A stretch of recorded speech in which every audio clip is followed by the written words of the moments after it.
Now let's dive into a clustering algorithm, specifically the k-means clustering algorithm that allows us to work on problems when linear regression fails. Ooh, when would linear regression ever fail? So there's a few different situations when linear regression will fail us. One thing is linear regression only works when data is highly correlated. So if we find that we have a correlation coefficient that's not near 1 or near -1, the values aren't that predictive of each other. So we can't use linear regression in that case. There may be other prediction algorithms, or we may just want to do a clustering algorithm. The other thing is k-means clustering is a whole different type of algorithm. So instead of being an algorithm that does prediction using regression, k-means clustering actually is an algorithm that does clustering through an unsupervised classification algorithm. So what that means is that we don't have to give it the predicted output. It's going to figure out what clusters there are, and we don't have to give it the exact clusters that we want. We can just say we need X number of clusters or K number of clusters, and the algorithm is going to produce that many clusters with all the data points that best fit that cluster. So the k-means clustering algorithm is one of the simplest algorithms to classify data is k-means. And this entire algorithm can be summed up in just 5 steps. So there's 2 setup steps. The first setup step is let k be the number of clusters among the n data points. So we're basically going to create, for our n data points, so we might have like 3 data points, we might create 2 clusters. Or we might have 400 data points and we want 3 clusters. So n is the number of data points, k is the number of clusters. And then we're going to choose for each k, we're going to choose a starting centroid.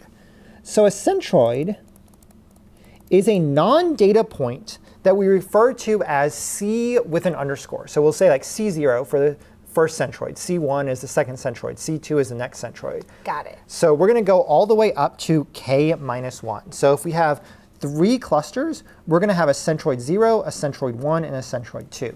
And these centroid points are not data points. These are just the centers of our clusters.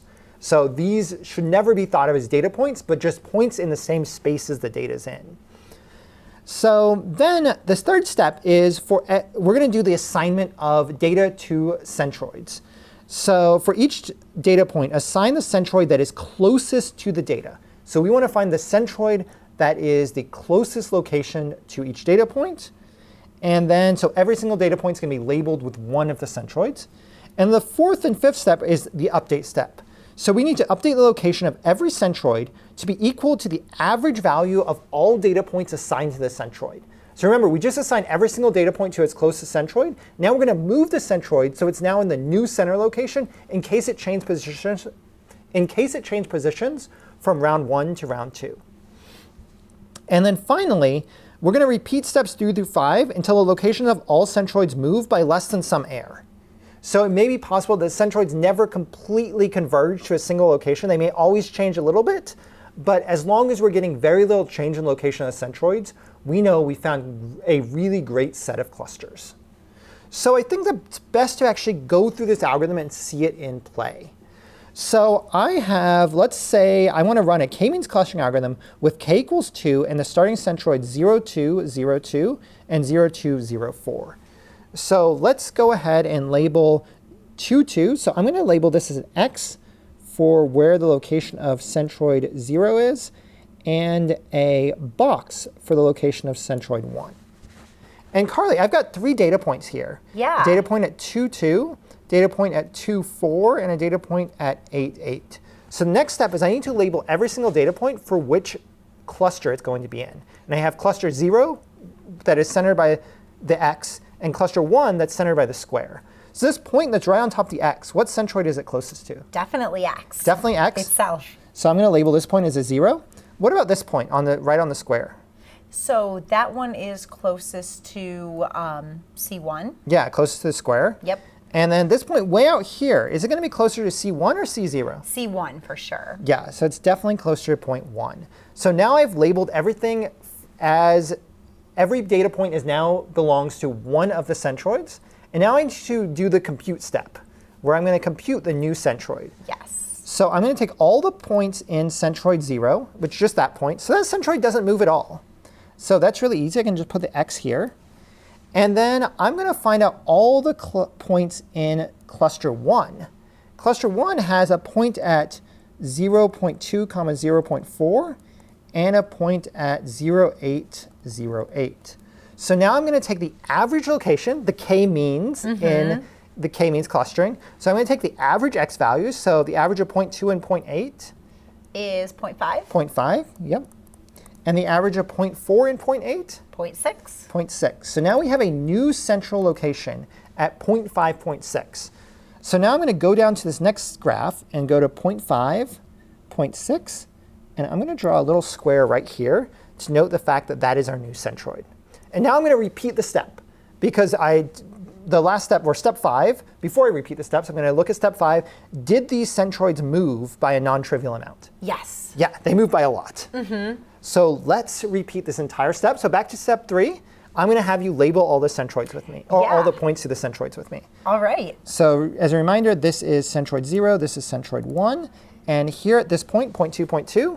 It looks like that goes in centroid 0. 0. How about this point? That one actually looks like it's close, but it looks to me like it's closer to 0. Yeah, I agree. It's kind of close to the x. It's only 1 grid away from the x, while it's at least 1 grid away from the square. Exactly. So that's also in centroid 0. And here, this data point at the top right is in centroid 1. It's in centroid 1. So now I need to go through and find where my centroids are, find where my clusters are and create new centroids. So here we have the centroid 0. It now has 2 data points in it. It has the data point 0.2, 0.2, and has a data point 0.2, 0.4. So the new centroid point is the average of 0.2 and 0.2, which is 0.2. And the average of 0.2 and 0.4? Which is 0.3. 0.3. So the new centroid is right here at 0.2, 0.3. And then for cluster number 1, there's only a single point, so I know that this centroid is right here. Exactly. And now for the final round of this algorithm, I'm going to have to label all the data points again with their new centroid. So I'm basically now in round number 3. And in round 3, this point at 0.2, 0.2, which centroid is it in? Definitely 0. Centroid 0. This point at 0.2, 0.4? Definitely 0 as well. Definitely 0 as well. And this point at 0.8, 0.8? Is 1. Is 1. So what we have here is we now have the clusters. And did these clusters move at all? It looks like no. They stayed exactly the same. Stayed exactly the same. So now we have concluded the k-means clustering algorithm. And what this means is that we have obtained 2 clusters. And these clusters are the best clusters that represent data points that are most similar together. And graphically, we can see both the clusters started here in the bottom left-hand corner.